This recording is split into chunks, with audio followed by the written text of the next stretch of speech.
বন্ধুরা, তোমরা সবাই এসে গেছো?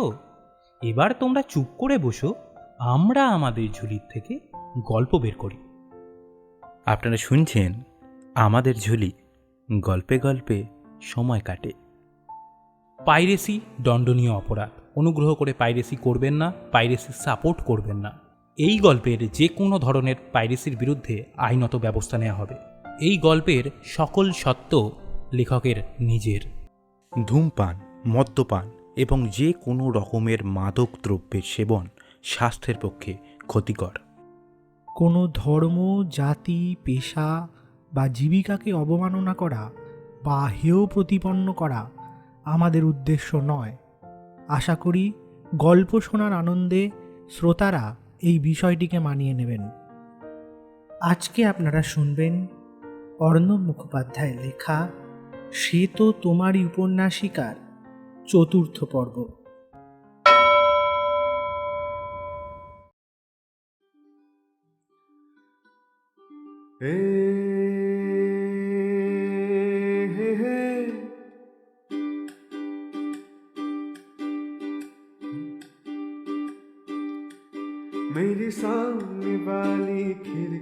একটা সাধারণ নাইট গাউন পরে আছে মেয়েটি। নাইট গাউনটা দেখতে সাধারণ হলেও অসাধারণ লাগছে ওকে।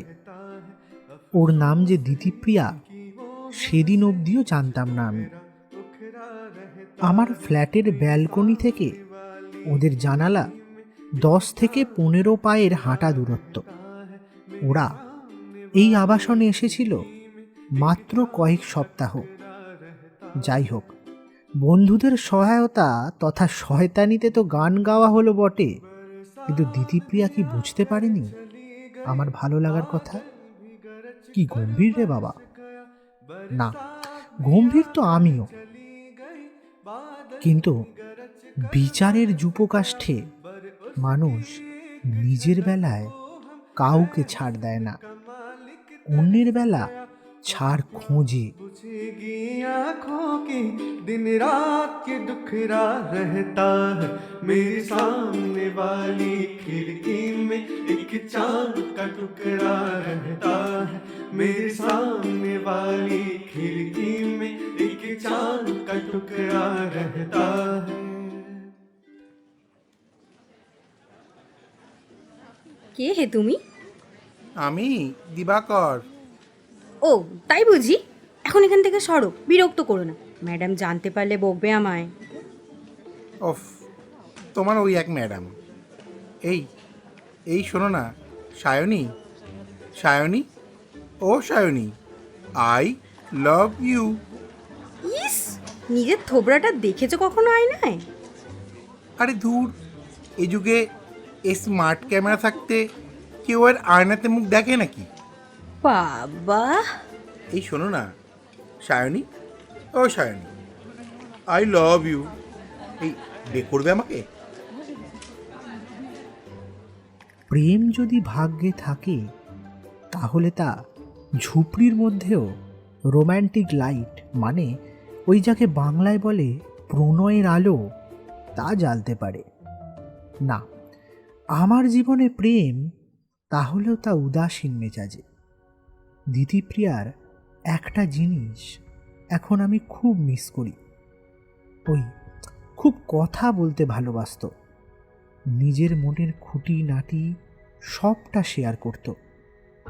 কিন্তু এত কিছু সত্ত্বেও বিচ্ছেদ হলো আমার।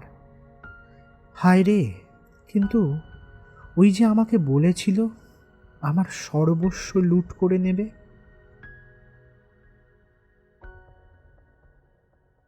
মৃগাঙ্ক, কি দেখছো গো? তোমাকে শাড়ি পরলে না, তোমাকে যে এত সুন্দর লাগে। ও মা, তাই নাকি? সরস্বতী পূজার এখনো অঞ্জলি দেয়া হলো না, তার আগেই তোমার ফ্লার্টিং শুরু হয়ে গেল? হ্যাঁ হ্যাঁ, যতক্ষণ রাত থাকে ততক্ষণই একটা আউল শিকারী। তা মুখখানা তো শিকারি হায়নার মতো লাগছে। এই, কি শিকার করতে চাও তুমি? দিদিপ্রিয়াকে। তা শুধু কি দেখবে, কিছু করবে না? মানে?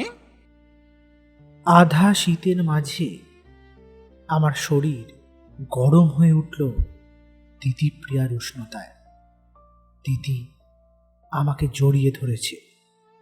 শুনেছি মেয়েরা যাকে মন দেয় তাকে সবটাই দেয়। আজকের সরস্বতী পূজার ফাঁকা প্যান্ডেলের মধ্যে দিদিপ্রিয়া হাতে তুলে নিয়েছিল আলপনা। সেই আলপনার দাগ এতক্ষণ ফুটে উঠেছিল মেঝেতে, এখন ফুটে উঠল আমার গালে, কারণ ও আমার গালে নিজের হাত রাখল। সেইবারই প্রথম টাচ করেছিলাম ওকে আমি, আর ও আমাকে। তারপর নিমেষে যে কি হয়ে গেল কেউই বুঝলাম না আমরা। চায়ের মধ্যে চিনি যেমন মিশে যেতে চায়, গন্ধের সাথে রুচি আর প্রেম যেমন মিশে যায়, শূন্যতার সাথে একক জুড়ে গেলে যা হয় তাই হলো। সেই প্রথমবারের মতন লিপস্টিকের স্বাদ পেয়েছিলাম আমি। দুজনের মধ্যেই চাহিদা বেড়ে বেড়ে একে অন্যের থেকে আরও একটু চাইছিলাম আমরা। দুধে আলতা গায়ের রঙে ফুটে উঠছিল একটা লালচে খিদে। আমাকে পাগল করে দিচ্ছিল ওর এই খিদেটা, তাই আমি বড়ই উত্তেজিত হয়ে উঠেছিলাম। দিদিপ্রিয়াও মৃগাঙ্ক আসতে। ফিস ফিস করে সলজ্জভাবে বলে উঠল দিদিপ্রিয়া। দিদিপ্রিয়ার মুখ থেকে এই আরতিটা শুনলাম। তখন দেখলাম আমরা দুজনে প্যান্ডেল থেকে আমার ফ্ল্যাটে চলে এসেছি। দরজাটা কোনো মতে বন্ধ। উত্তেজনার চরম মুহূর্তে মনে পড়ল আবাসনের পুজোয় এখনো অঞ্জলি দেওয়া বাকি।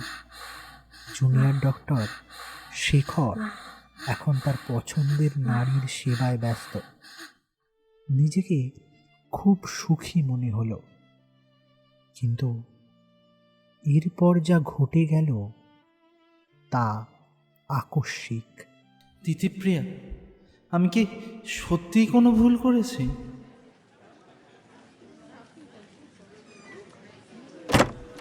কে? ওফ সরি, নক করতে ভুলে গেছি। এমা না, ইটস ওকে। আসুন শ্রমিক স্যার। আসবো, হ্যাঁ প্লিজ। কিন্তু একটা রিকোয়েস্ট করছি, প্লিজ আমাকে স্যার বলা বন্ধ করতে হবে। স্যার বলবো না? তাহলে কি বলবো?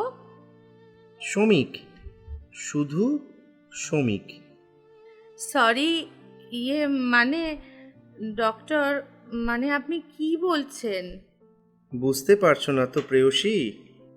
এমা, এটা কি লাল গোলাপ? আজকে কত তারিখ? 14ই ফেব্রুয়ারি। Hear my soul speak, the very instant that I saw you did, my heart fly to your service. Shakespeare? সে জিপিআরই হন না কেন, I love you, and now I am worried to know, do you love me? মজা করছেন না sir? যে doctor আজকে দেশে বিদেশে এত সুখ্যাতি লাভ করেছে তাকে কিনা আমি... মজা করবেন না প্লিজ। আমি মজা করছি না প্রেয়সী, আমি সত্যিই ভালোবাসি তোমায়। আজ থেকে না, তুমি যেদিন থেকে আমার কাছে প্রথম প্র্যাকটিস শুরু করেছো তবের থেকে। কি দেখে পছন্দ হয় আমাকে? আমার রূপ দেখে? না, তোমার রাগ দেখে। এটা আবার বাড়াবাড়ি হচ্ছে নাকি? আর তাছাড়া আপনি বোধহয় জানেন না তুমি ডাইভোর্সড, তোমার একটা মেয়ে আছে, তাই তো? আই লাভ ইউ প্রেয়সী, তুমি যদি ফিরিয়ে দিতে চাও আমি চলে যাব। তন্নি শ্যামা শিখর দশনা পক্ষ বিম্বাধরষ্ঠি মধ্যে শ্যামা চকিত হরিণী প্রেক্ষণা নিম্ন নাভি শ্রোণী ভাড়া দল সগমনা স্ত্রোক নম্রা স্তন্যাভ্যাং ইয়া তত্র স্বাদ যুবতী বিষয়ে সৃষ্টিরা দেব ধাতু। এসব কি প্রেয়সী, তুমি পুজো শুরু করলে নাকি?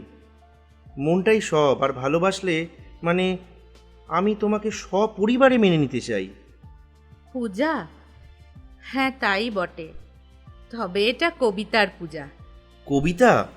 এটা ভেরি স্ট্রং ল্যাঙ্গুয়েজ। কার গো? শেক্সপিয়ারের। মজা করছো প্রেয়সী? না, মজা তো তোমরা, মানে সরি, আপনারা করেন। এই তুমি আমাকে না তুমি বলতে পারো, কোনো ব্যাপার না। If I am not wrong then এটা সংস্কৃত ভাষা, তাই না? হ্যাঁ, তাই তো। প্রাচ্যের শেক্সপিয়ার মহাকবি কালিদাসের মেঘদূতম। তুমি সংস্কৃত সাহিত্য পড়ো? ভীষণভাবে, বিশেষভাবে মেয়েকে পড়াতে গিয়ে আগ্রহটা আরও বেড়ে গেছে। ওয়েল মিস প্রেয়সী, আমি অত জানি না, শুধু তোমাকে এটা বলতে চাই। জানি আপনি কি বলতে চান, সেটা আমি এতক্ষণে ঠিক বুঝে গিয়েছি। আপনার চোখের চাউনি এবং নাকে ও কপালে জমা বিন্দু বিসর্গ ঘাম দেখে আমি টের পেয়েছি। তবে আমার একটা ফ্যান্টাসি আছে, যদি কোনোভাবে আমাকে প্রপোজ করতেই হবে, তাহলে আমাকে উইলিয়াম শেক্সপিয়ারের লাইন দিয়ে নয়, ভারতীয় কোনো কবির লাইন দিয়ে করতে হবে। এ ভারী বিপদে ফেললে তো। ভারতীয় কবি, ভারতীয় কবি, ওয়েল একটা রবীন্দ্রসঙ্গীত দেখো তো এটা চলবে কি না। কতবারও ভেবেছিনু আপনা ভুলিয়া, তোমারও চরণে দিব হৃদয় খুলিয়া। আস্তে আস্তে, এটা হসপিটাল, কি করছো? তোমার চোখের একটা পাতা ঝরে পড়েছে প্রেয়সী। কোথায়? তোমার গালে। কই? দাঁড়াও দেখিয়ে দিই। আগুন আগুন আগুন! ইয়ে ম্যাডাম, সরি সরি, আপনাকে না বলে, মানে সরি। কি হয়েছে মৃগাঙ্ক? ইসিজি মেশিনটা শর্ট সার্কিটে আগুন ধরে গেছে হসপিটালের ফ্লোরে। মৃগাঙ্ক, তুমি আমার দিকে দেখো। আগুন লাগুক যাই লাগুক, তোমাকে কতবার বলেছি আমাকে না বলে ঢুকবে না? সরি ম্যাম, বাট আগুনটা তো নেভাতে হবে। Shut up! সেদিনকে যা দেখেছিলাম তাতে কয়েক মাসের মধ্যেই যে একটা জমাটি সিটের মধ্যে বিয়ে বাড়ি পাবো সে বিষয়ে আমি শিওর ছিলাম। ডক্টর শ্রমিক সেন ওয়েটস ডক্টর প্রেয়সী ঘোষ, শাস্ত্রজ্ঞ আমার সিনিয়র মহিলা ডাক্তার, যিনি আমাকে বকে পিটে গড়ে তুলেছেন, তার মনের রাগের আগুন সেদিন নিভেছিল আমাকে বকার। কিন্তু ডক্টর সেনের লজ্জার চোখ তারপর আমাকে আর কোনো পরিস্থিতিতে বাঁচাতে আসেনি।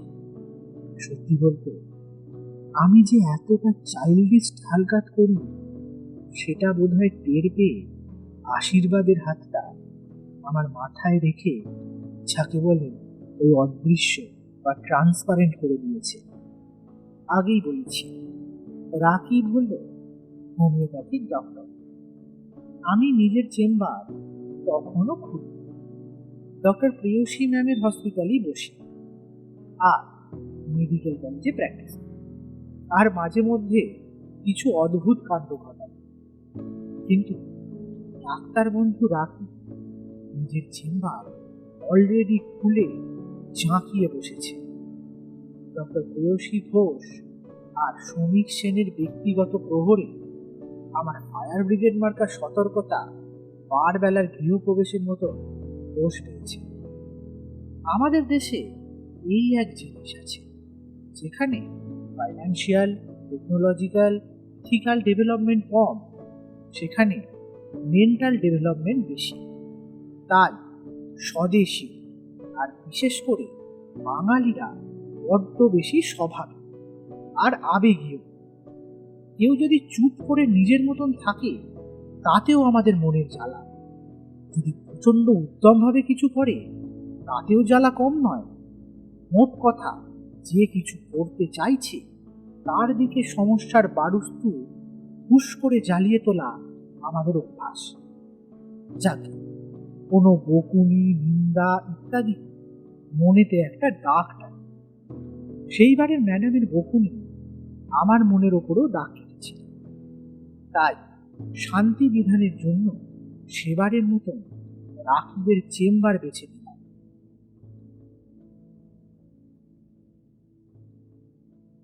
আরে ভাবি, আপনি কি হইল আপনার আবার? একটা ঘটনা ঘটে গেছিল। ঘটনা কি হলো আবার? আরে আর বলো না, আমার ঠাকুরপো, কারপো? ওরে আমার ঘাটের মরা ঠাকুরপো অহ, কি হইছে? আমাকো তোমাকো কি করছে? না বলুম না, লাজ হয়।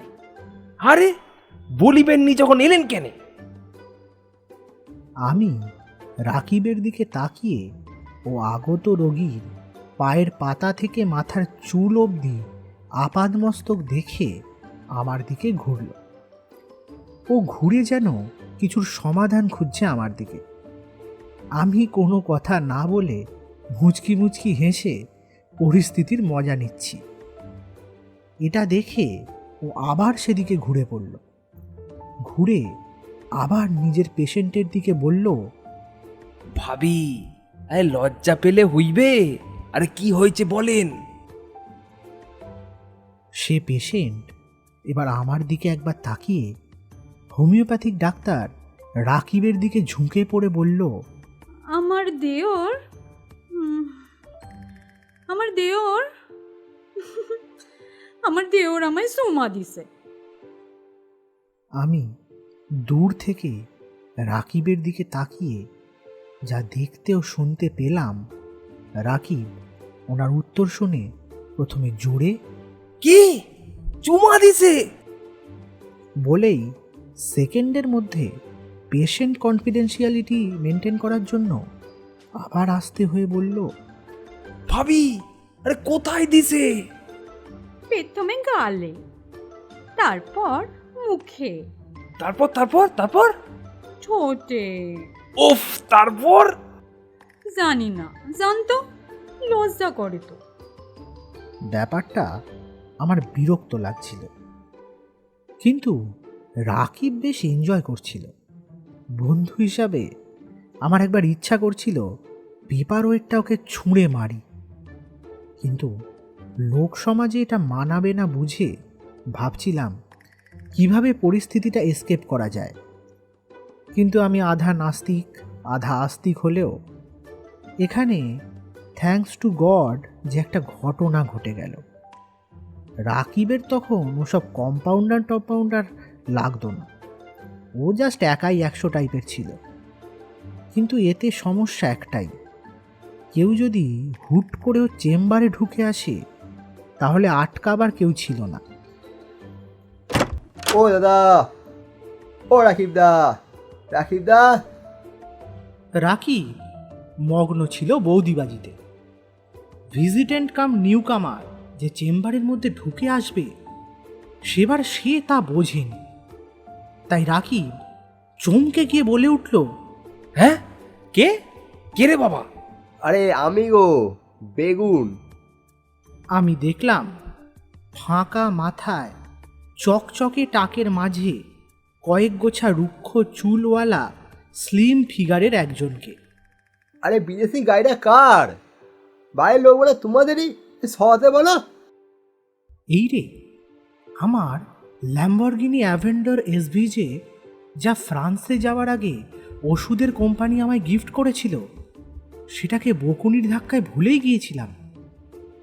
এরপরেও দুটো কাজ ছিল সেদিন, যার জন্য আমার ওল্ড মেমোরির রিপিট টেলিকাস্ট এখন করছি। 1, গাড়িতে তেল ভরা, আর 2, দিতিপ্রিয়ার সাথে দেখা করা। জানেন, আমার এখন দিতিপ্রিয়ার নামটা মাথায় আসলে ওর মুখটা স্পষ্ট মনে পড়ে যায়, আর ওর মুখটা মনে পড়লে সেই সরস্বতী পুজোর সকাল, সেই শীতকারের শব্দ ও দিদিপ্রিয়ার মুখটা মনে পড়ে। কিন্তু ও সবটাই আজ ভুলে গেল কি করে?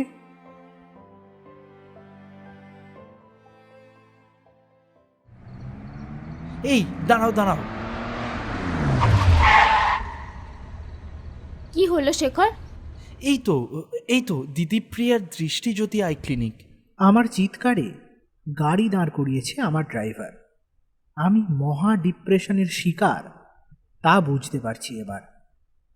কি করে যে রাস্তা ও মোড়, এমনকি কিছুক্ষণ আগে বিরিয়ানি খাওয়া শেষ করে গাড়িতে দিদিপ্রিয়ার বোনের সাথে রাস্তা দেখতে দেখতে সুখের স্মৃতি রোমন্থন করছিলাম। শেফালি আমার গাড়ির এসি ঠান্ডায় ঝিমোচ্ছিল। আমার এই কীর্তি দেখে সে উঠে আমার অবাক হওয়াতে অংশগ্রহণ করে বলল, আসতে শেখর, দেখো আমার দিকে দেখো। না, আমি বেরিয়ে গেলেই দিদিপ্রিয়াকে দেখতে পাবো। এই তো সেই ক্লিনিক, এই তো এইখানেই তো আমি এসেছিলাম। নো, স্টপ স্টপ, ওটা আগে দিদির ক্লিনিক ছিল, এখন আর নেই। মানে? আসলে দিদিপ্রিয়া দি প্রচণ্ড ফিনান্সিয়াল ক্রাইসিসে পড়েছিল, তাই ওটা বেঁচে দিয়েছে। টাকার সমস্যা? আমায় বলেনি কেন দিদিপ্রিয়া? তা বলতে পারবো না, সুযোগ পাইনি হয়তো। আমি আবার ব্যাক সিটে পিঠ হেলিয়ে দিলাম। আমার আইফোনের মলারটা খুলে কিছু ছবি খুঁজছিলাম। অনেক দিন, হাজার লক্ষ স্মৃতি আমাদের স্মার্টফোন ধরে রাখে। তার মধ্যে থেকে শ্রেষ্ঠ ছবি সেদিনের দিদিপ্রিয়ার দৃষ্টিজ্যোতি আই ক্লিনিক ওপেনিংয়ের ছবিটা। সময় প্রচুর হাতে। গাড়ি আবার এগিয়ে চলেছে শেফালির ডিরেকশনে। আমি সেই মেমোরি ঘেঁটে চলেছি ফোনে। 1 মিনিট, 2 মিনিট, 3 মিনিট, 4 মিনিট, না, এখনও স্ক্রল করে চলেছি। প্রায় 7 মিনিটের মাথায় পেলাম, ইয়েস, শেফালিকে আর আলাদা করে ডেকে দেখাতে হলো না। ও গাড়িতে ওঠার আগের থেকেই আমার প্রতি কৌতূহলী। পুরাতন ছবিটা দেখে ও এগিয়ে এলো আমার কাছে। আমার গায়ের কাছে ঘেঁষে সহানুভূতির সাথে ফোনটা নিজের হাতে নিয়ে ভালো করে দেখতে লাগলো আমাদের। ছবিতে দেখা যাচ্ছে এইমাত্র পেরিয়ে আসা ক্লিনিকের ইনঅগুরেশনের ছবি। আমরা দুজনে পাশাপাশি, দিদিপ্রিয়ার শাড়ি পরা, তার উপর কোট আর আমার কোট প্যান্ট। দুজনের মুখেই হাসি। আমাদের ঘিরে দাঁড়িয়ে ওর ক্লিনিকের স্টাফেরা। এই গাড়িটা কার? আমি দেখলাম ও পুরাতন গিফটেড কার্ডটার দিকে দেখাচ্ছে। আমার গিফটেড? এই এটা ল্যাম্বরগিনি না? হ্যাঁ। ও মা, কোথায় সেটা? বেঁচে দিয়েছি। কেন? আমি আর কোনো উত্তর করলাম না। আমার মন আবার রাস্তার চলমান গতির দিকে চোখ রাখল।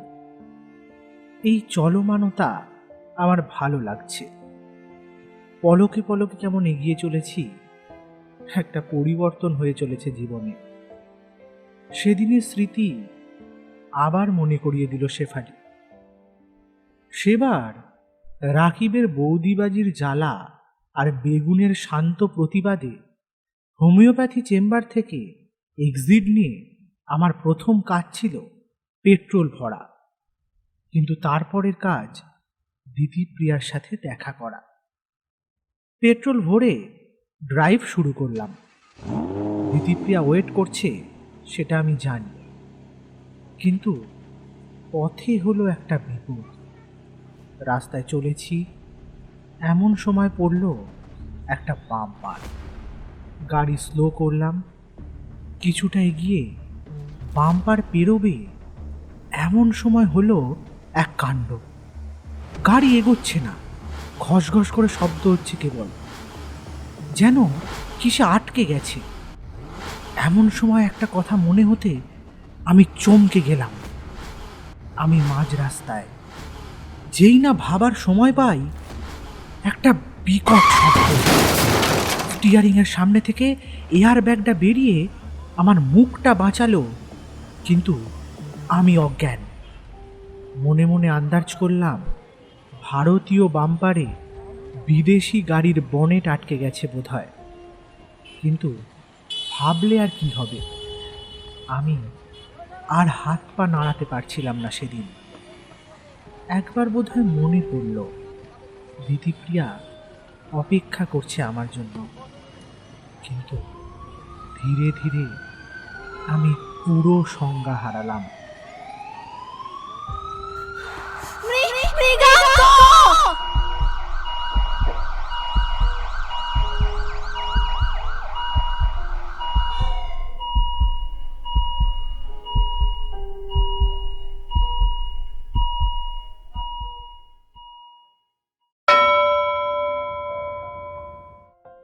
শুনছিলেন অর্ণব মুখোপাধ্যায়ের লেখা সে তো তোমারই উপন্যাসিকার চতুর্থ পর্ব।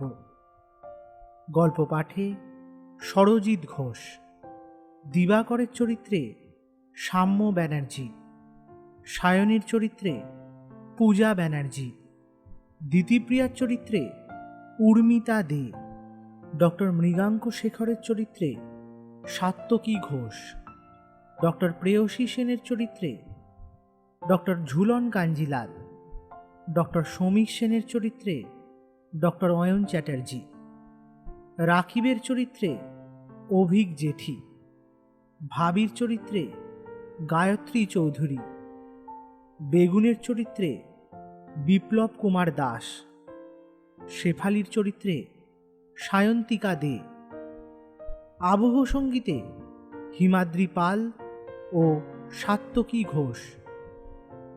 গল্পটি যদি আপনাদের ভালো লেগে থাকে তাহলে অবশ্যই আমাদের চ্যানেলটিকে সাবস্ক্রাইব করবেন এবং আপনার পরিবার ও বন্ধুদের মধ্যে শেয়ার করে নেবেন।